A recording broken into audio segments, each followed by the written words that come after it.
Well, have you ever had one of them mornings where your brain just wasn't firing on all three cylinders?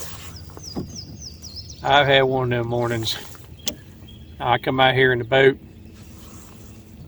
I had some rigs I wanted to throw this morning just to get to know them a little bit better. Try some newer stuff out, see how it works. And the terminal tackle that I brought for it, I left in the truck. I got the bait spine. I ain't got no hooks. Anyway, you ready to run a gun? It's time for blast off. Let's go.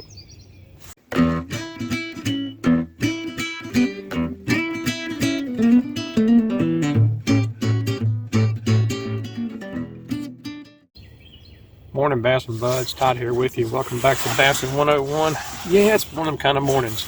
It's a chilly morning, man. According to my gauge on the boat, it's 35 degrees out here. Woo! I'm waiting for the sun to come kicking out on this side of the river.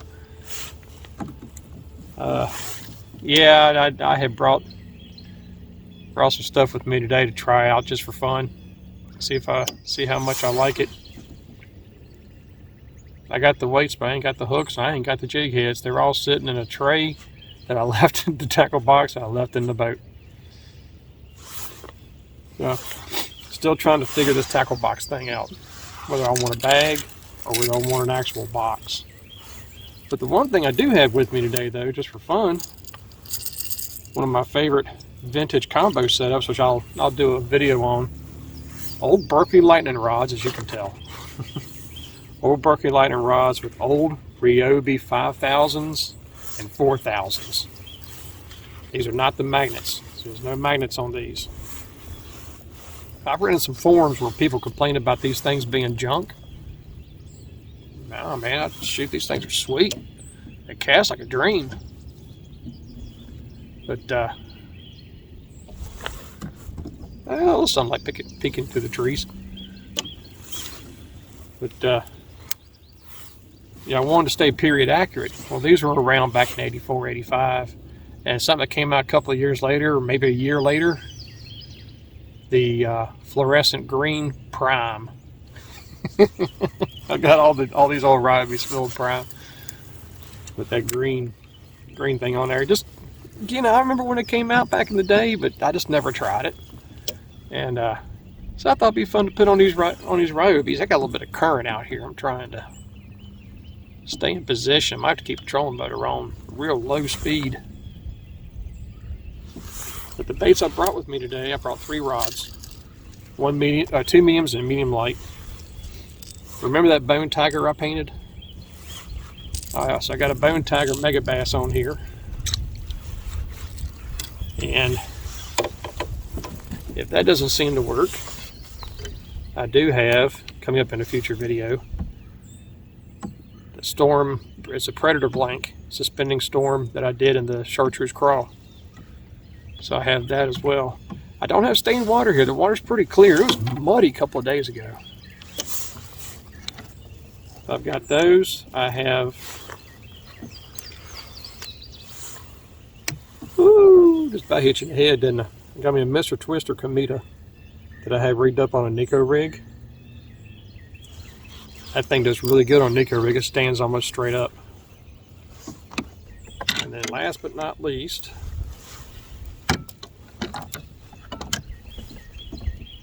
yeah, I just realized I didn't put my stabilizers down yet. Can you see them? I'm firing all the cylinders today, I tell you what. 3/8 Stanley spinnerbait, single thumper with a trailer because I'm going to keep it down. And those are the baits I'm going to be using today. You know, it's springtime. And, yeah, those are the baits that should work. So, yeah, I've got 53 degree water. So I'm really curious to see how this plays out. Let's go. You know what else I forgot to bring? Scent. Oh man, I got to do something about getting my tackle organized better. I mean, this is, wow.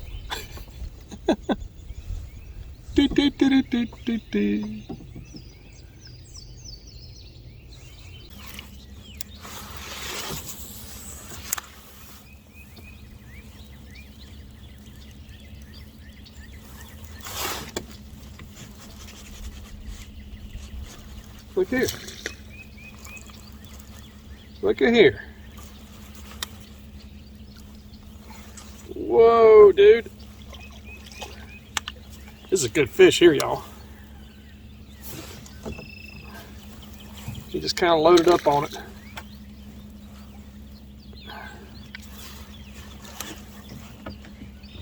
Man, he ain't giving up either.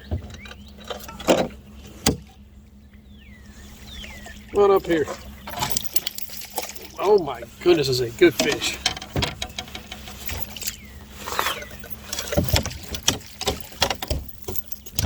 Can you believe that?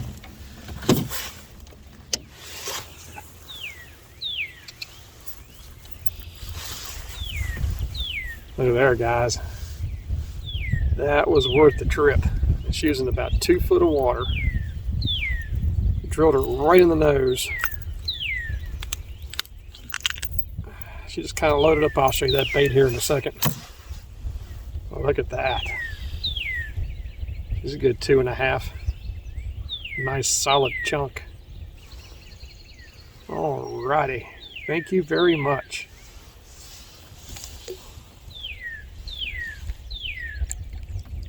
Oh, I love releasing them things.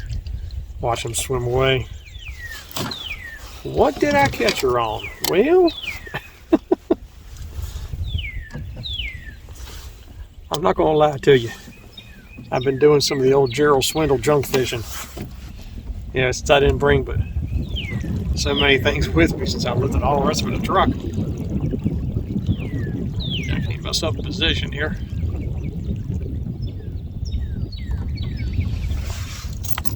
This is a bait that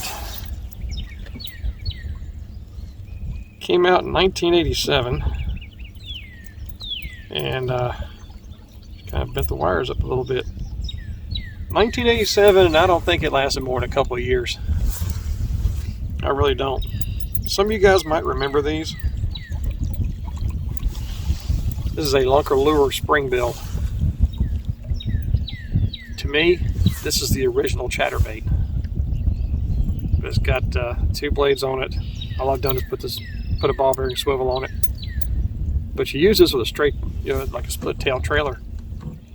And it does this in the water while the blades are spinning in the back.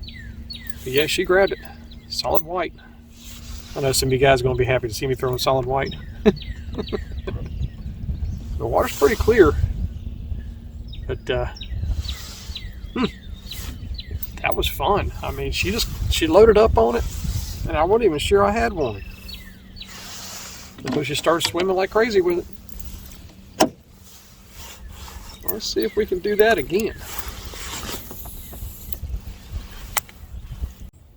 Well, I believe I'll call it. Kind of a short morning. I got a bunch of stuff to do at the house anyway. But just want to get out here for a few hours. Today is a good lesson.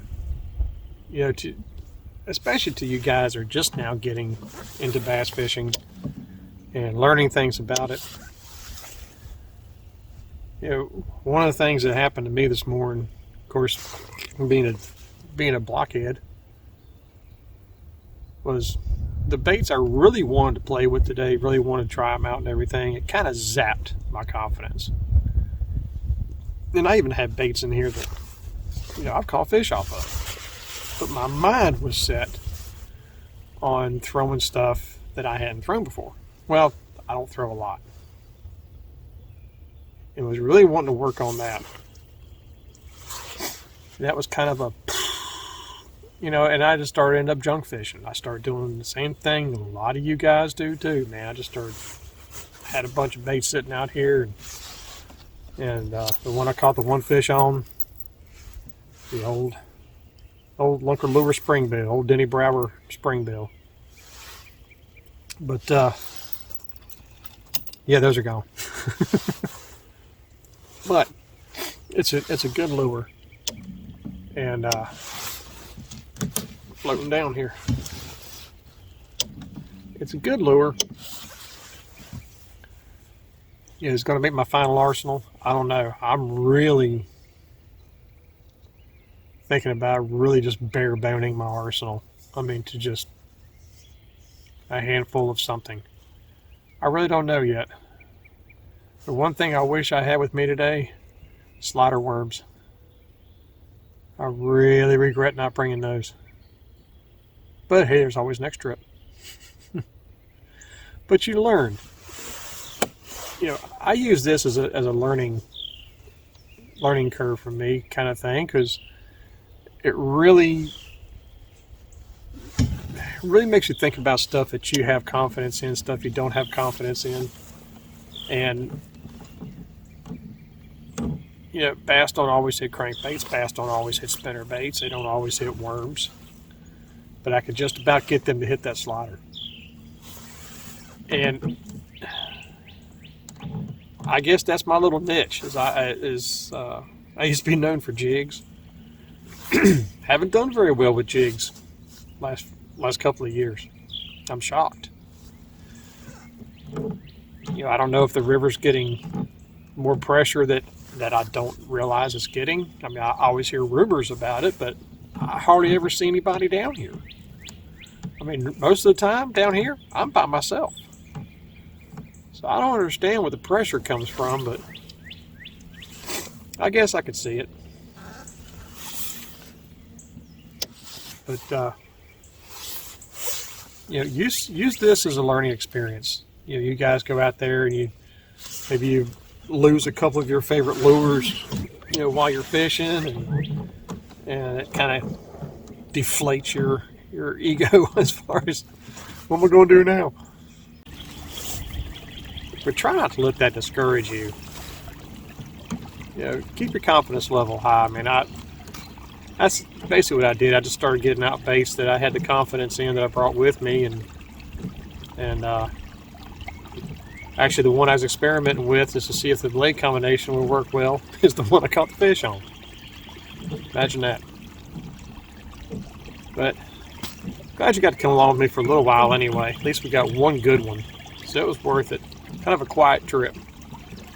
So anyway, hope this helps you out, guys. And remember, new techniques are trendy, but bass never change. May the Father bless you and keep in Yeshua's name as always. Fish on.